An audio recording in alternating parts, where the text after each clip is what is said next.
Good morning बच्चों। कल हमने इंग्लिश का फर्स्ट लेसन का पहला part no land like homeland को शुरू किया था। हमने कल रीडिंग की थी।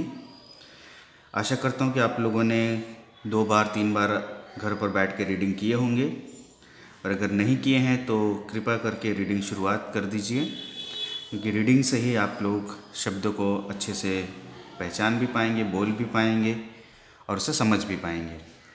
चलिए आज हम लोग इस लेसन का अर्थ समझते हैं। तो लेसन का नाम है no land like homeland. तो सबसे पहले लेसन का मतलब समझ लेते हैं।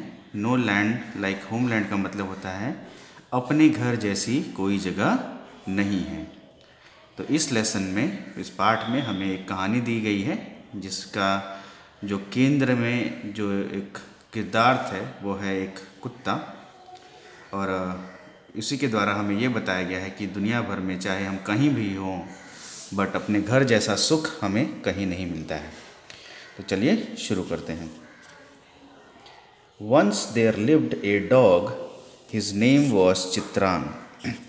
एक बार एक गांव में एक कुत्ता रहता था। हिज नेम वॉज चित्रांग, यानी कि उसका नाम जो था वो चित्रांग था। Once there was a famine in that region. Famine का मतलब होता है सूखा। जब पिछले 2-3 सालों में बारिश ना हो तो ऐसे में सूखा पड़ जाता है, खाने पीने की किल्लत हो जाती है और हमें भरपूर मात्रा में भोजन नहीं मिलता है। तो ऐसे में जानवरों की जो स्थिति होती है और ज़्यादा दयनीय हो जाती है। तो इसका नाम चित्रांग था, और फैमिन होने के कारण उस इलाके में भोजन की कमी हो गई थी।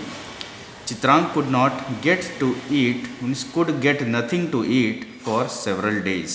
Several days का अर्थ होता है कई दिनों तक।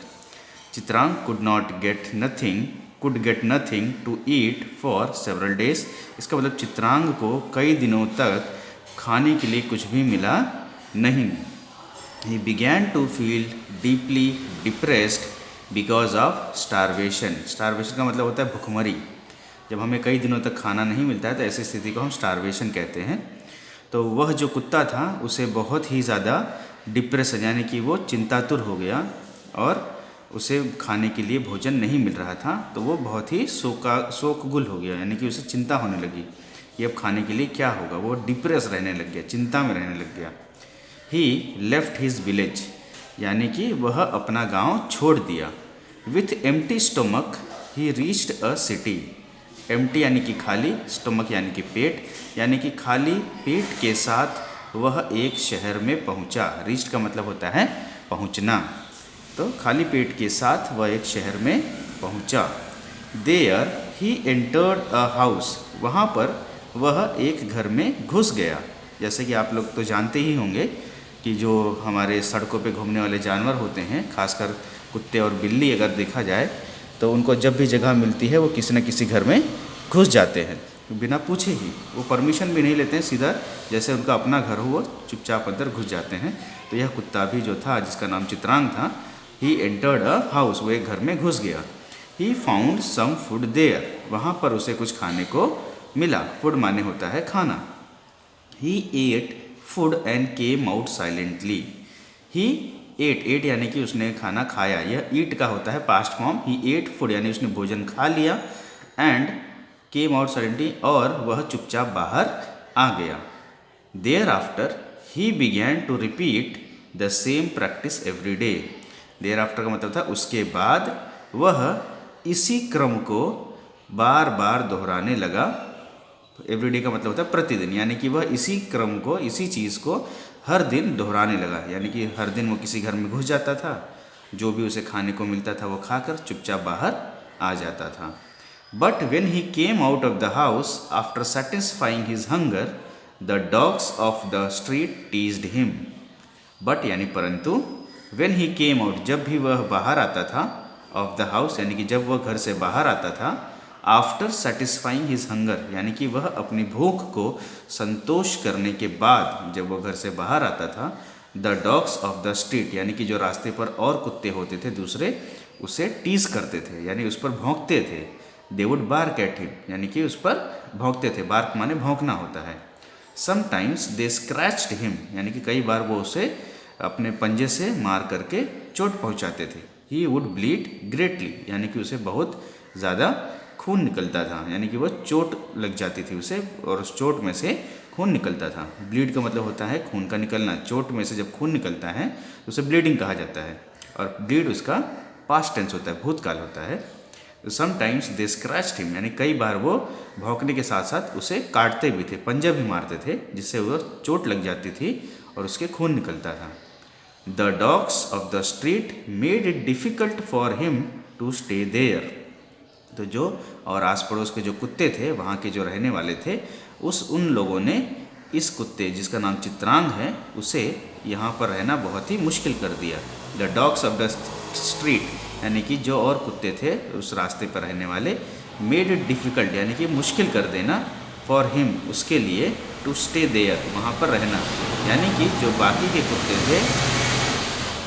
के कुत्ते थे उसने चित्रांग को वहाँ रहना मुश्किल कर दिया। थस, यानी कि अतः, टीज्ड बाय द डॉग्स, यानी कि कुत्तों द्वारा मारे पीटे जाने पर, Chitrang would remain sad, Chitrang जो है वो उदास रहने लग गया। One day he thought that, एक दिन उसने सोचा कि, his own village was better, उसका अपना गांव ज़्यादा अच्छा था, दैन द सिटी, यानी कि सिटी की अपेक्षा, यानी कि शहर की अपेक्षा उसका अपना गांव ज़्यादा अच्छा था। Where he was now living, जहाँ पर वो अभी रह रहा है, यानी कि जिस शहर में अभी वो रह रहा है वह शहर उसके लिए उपयुक्त नहीं है, इससे अच्छा उसका अपना गांव था। तो उसने ऐसा सोचा कि उसका जो गांव था वो ज़्यादा अच्छा था, शहर में उसे तकलीफ़ हो रही है। ठीक है, तो चित्रांग जो है उदास रहने लगा, क्योंकि जो रास्ते के और जो कुत्ते थे वहाँ पर वो उसे टीज़ करते थे, यानी कि उसको भौंकते थे उस पर और उसे चोट पहुँचाने की कोशिश करते थे। तो एक बार हम फिर से शुरू से देख लेते हैं यहाँ तक कि हमने इतने तक में क्या सीखा है।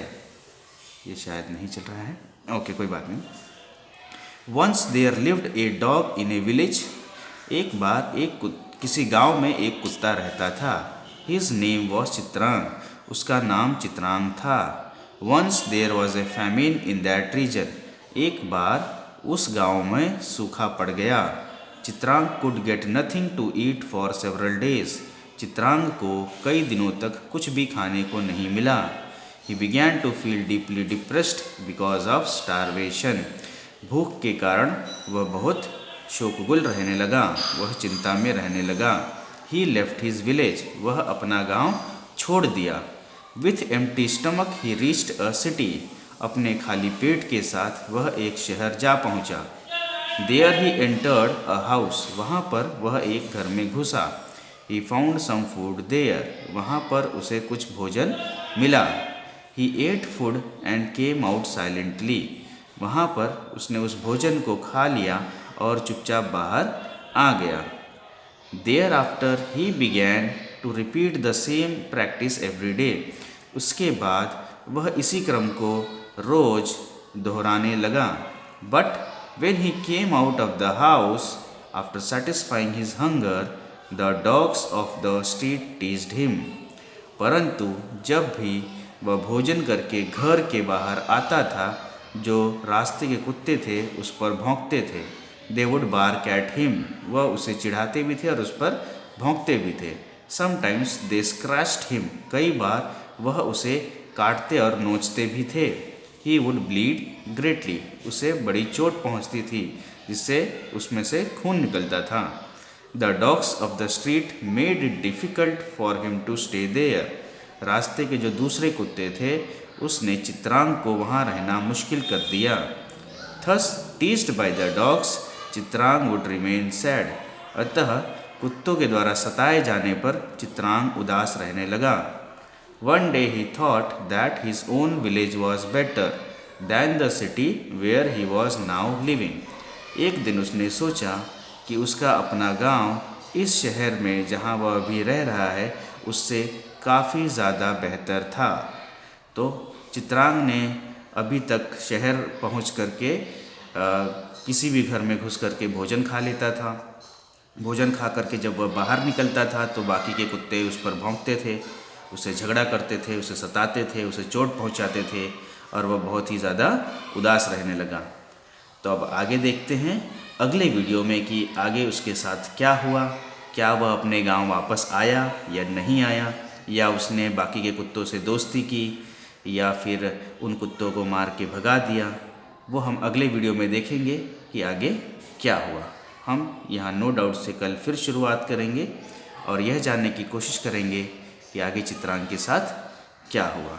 आज के लिए आप लोग इस पार्ट को फिर से रीड करेंगे और इसे समझने की कोशिश करेंगे। अगर आपको इस पाठ को पढ़ने में या समझने में कोई भी कठिनाई आती है तो कृपा करके आप मेरे द्वारा दिए गए नंबर पर आप मैसेज कर सकते हैं और अपने परेशानियों का, अपने कठिनाइयों का हल निकाल सकते हैं। धन्यवाद।